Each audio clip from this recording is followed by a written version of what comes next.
Hi and welcome to the review of the Roku XS, which is done by Samuel, but this is Thunder just giving the intro and an overview of the hardware itself. It's a very small piece of hardware here, similar to what you have with all the Roku devices. You can see it's got a HDMI port, AVI port, Ethernet, MicroSD card, DC input.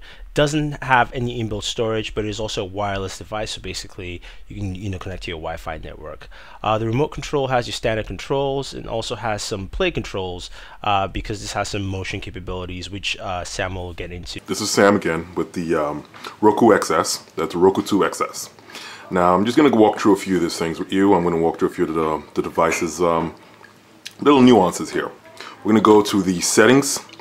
And just take a look at a few of the settings here. We have About, Network, Display Type, Audio Mode, Sound Effect Volume, Game Remote Pairing. Now this is basically due to the new addition of Angry Birds and Pac-Man and other gaming applications on the Roku 2 devices.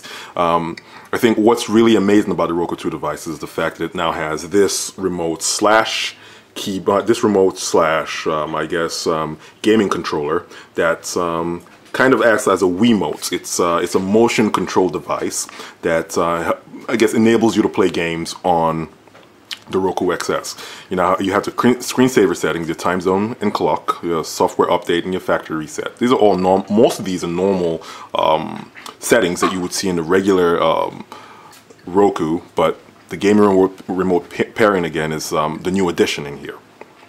Now let's go back to the home screen. We have several different channels here. Let's try the Netflix channel. The Netflix channel, there.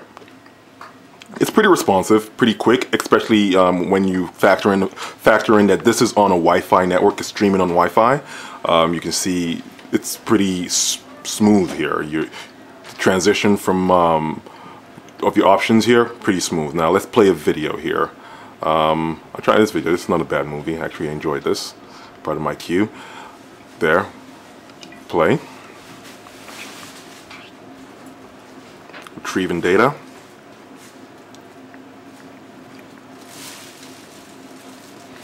Now this isn't in HD quality, I guess, because of the connection I have right now. You would have noticed that the HD on the side of the loading bar didn't show up, so this is not currently in HD. As you can see, the video is still smooth. No hiccups. And that's it. Alright, now we're going to go back to the home screen and check out Hulu Plus. This takes a little bit longer to load, and I don't know exactly why Hulu Plus would take that much longer than Netflix, but there's loading. Now, this is a little bit of a gripe I have with the new controllers on the Roku. Alright, so most next generation media extenders would have like a slide out keyboard.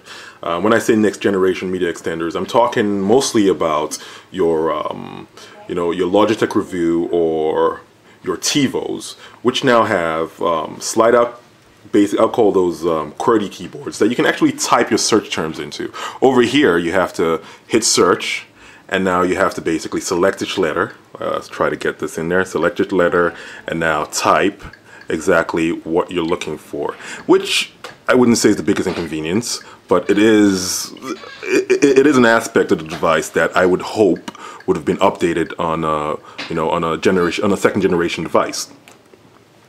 Now let's see, that's the search function. It's pretty responsive. You have your Community on there, amazing show.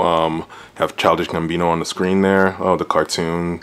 I like that episode. This was actually pretty good. The transitions are pretty good. I'm going to try one of the episodes here. Let's select that. Loading.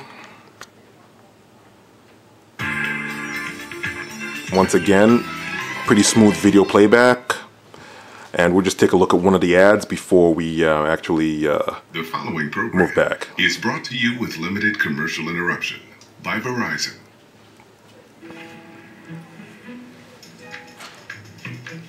It's the perfect time to find great deals on the 4G LTE devices you love, like the Droid Bionic by Motorola for $199.99. All right, I think that's enough of a sample to show about the video playback. Now let's go to the Angry Birds gaming. So I guess this is what everyone's been waiting for, to see exactly how the Roku will handle gaming. Now, this is HBO Go. I currently don't have a HBO Go subscription because my network provider has decided not to allow my access to HBO Go. Now, Angry Birds, very responsive. Rovio, all right. Loading.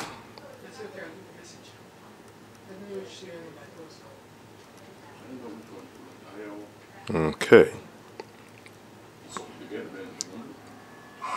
Well, this takes a lot longer to load than I guess the videos did. As you can see, it's the Wii hand here. All right, the little. I wouldn't say it is the Wii hand, but it's a hand that we're quite familiar with the Wii devices. I'm going to click on the play there. You can hear the hiccup over there in the loading.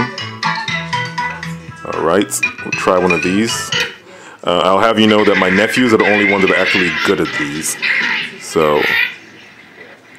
Now, you see, this is the problem here. I'm trying to get the hand on there, and you wouldn't see the hand. Initial, you would think, oh, you'll see the hand, and the hand will do whatever. But this is how it works. You click the OK button, you drag back, right, and then you aim, and you release the OK button. As you can tell, I pretty much suck at this game. I'm probably the only person in the world who sucks at this right now. So once again, you just click on the OK button. You drag back, aim, and release.